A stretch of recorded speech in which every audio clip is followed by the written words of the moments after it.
Tengo un recuerdo de cuando era niña y que nosotros nos bautizamos en esta iglesia. Los amiguitos con los que jugaba en la calle, cuando nos veían los domingos que íbamos a la iglesia, se burlaban de nosotros. Cuando yo le dije a mi mamá, ella me dijo, no les hagas caso. Recordé esto cuando leí esta semana el Ven, sígueme. En el árbol, en el sueño del árbol de la vida, los que van rumbo al árbol asidos a la barra de hierro, hay personas alrededor, ya sea en el edificio o a un lado de ellos, que se están burlando. Y dice en las escrituras, pero no les hicimos caso. La próxima vez que sientas que alguien se burla de ti cuando estás haciendo cosas buenas, por favor, no les hagas caso y sigue adelante.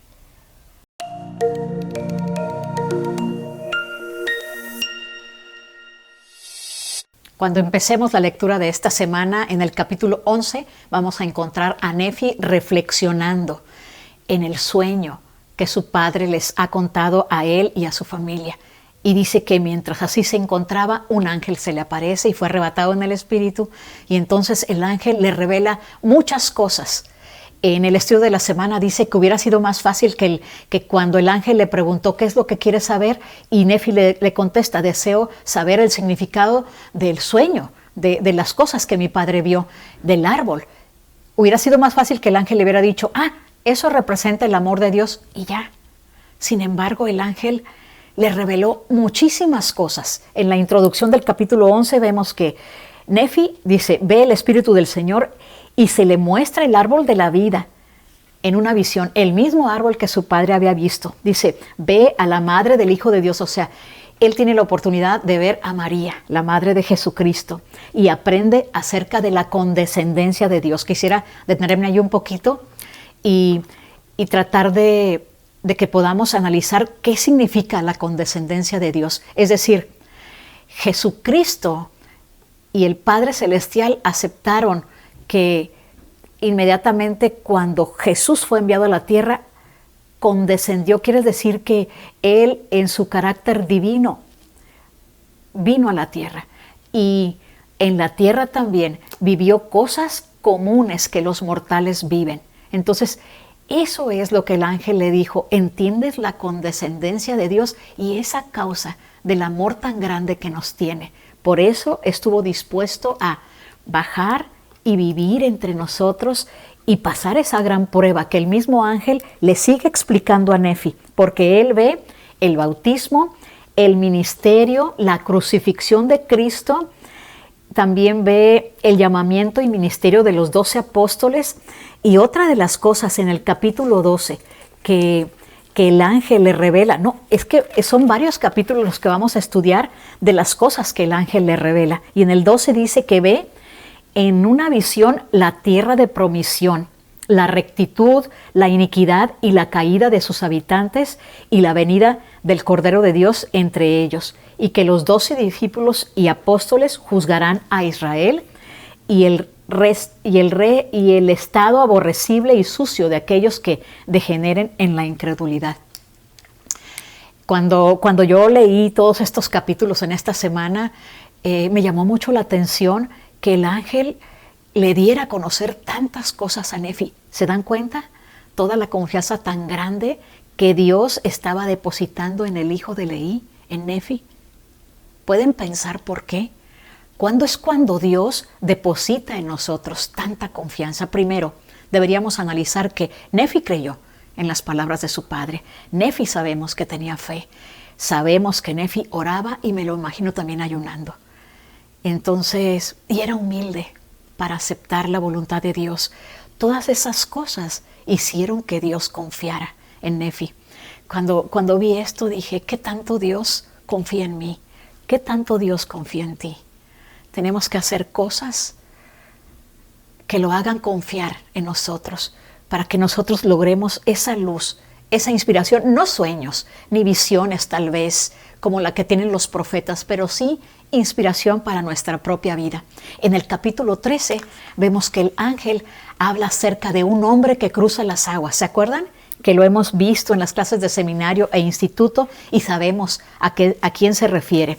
Y dice en el versículo 12 del 13, y miré y vi entre los gentiles a un hombre que estaba separado de la posteridad de mis hermanos por las muchas aguas, y vi que el Espíritu de Dios descendió y obró sobre él, y el hombre partió sobre las muchas aguas, sí, hasta donde estaban los descendientes de mis hermanos que se encontraban en la tierra prometida. ¿Saben qué? Cuando yo pensé, ¿cómo es que incluyeron esta escritura? ¿O cómo es que como parte de esa visión se le mostró eso? Bueno, era necesario que la gente del viejo mundo supiera, muchos años después que Nefi había venido, que aquí habían personas en este continente en las cuales ellos podían venir acá en viajes, y él fue el primero. ¿Saben qué es lo que más me llama la atención? Cuando dice que fue inspirado por el Espíritu de Dios. Siempre he sabido que las grandes cosas, los grandes éxitos, los grandes triunfos, los grandes inventos de este mundo, Dios ha inspirado a esos hombres. Yo nunca he pensado que por su propio conocimiento, por las propias cosas o actitudes o cosas que han hecho las personas, sino más bien pienso que todas esas cosas que han sido trascendentales en la vida de la humanidad, siempre tuvo que ver la inspiración de Dios, del Espíritu de Dios. Y en el capítulo 14, el ángel le revela a Nefi acerca de las bendiciones y las maldiciones que vendrán sobre el género humano si no obedecen los mandamientos. Pero también le habla de dos iglesias, la iglesia del Cordero y la iglesia del diablo. El Elder Oaks, en una conferencia general de abril del 2015, dijo: la grande y abominable iglesia que Nefi describió representa cualquier filosofía u organización que se opone a la creencia en Dios. Así que va a ser fácil para nosotros distinguir en esta vida cuál es la iglesia del Cordero y cuál es la iglesia del diablo. No sabemos con exactitud cuánto tiempo duró esa experiencia espiritual, esa visita del ángel que Nefi pudo tener. Lo que sí nos dice en el capítulo 15 que esa experiencia lo dejó agotado. ¿Y saben por qué? Porque en el versículo 6 del capítulo 15, Nefi dice: cuando hube recobrado las fuerzas, quiere decir que lo dejó agotado físicamente esa experiencia espiritual. Hablé a mis hermanos, dice, deseando saber la causa de sus disputas. Otra vez, los hermanos de Nefi están discutiendo cuál es la razón y dijeron: he aquí, no podemos comprender las palabras que nuestro padre ha hablado concernientes a las ramas naturales del olivo. Esa era la razón por la que discutían. Y Nefi les pregunta: ¿habéis preguntado al Señor? Y los hermanos le responden: no, porque el Señor no nos da a conocer tales cosas a nosotros. Quisiera que nos detuviéramos ahí y lo meditáramos. Es más, no tenemos mucho que reflexionarlo. ¿Cuál era la razón por la que Dios confiaba más en Nefi que en Lamán y en Lemuel? Ya tenemos la respuesta. ¿Por qué Dios no les da a conocer su voluntad a todos? Y lo podemos aplicar a nuestros días. Tal vez en alguna ocasión hemos escuchado a alguien en un discurso, en una conferencia general, o en nuestro propio barrio, o tal vez en nuestras propias clases. Tal vez hemos escuchado a alguien que diga: sentí una inspiración o supe que debía hacer esto. Bueno, yo creo que Dios está dispuesto a guiar nuestra vida por medio del Espíritu Santo. Así que cuando tengamos alguna duda,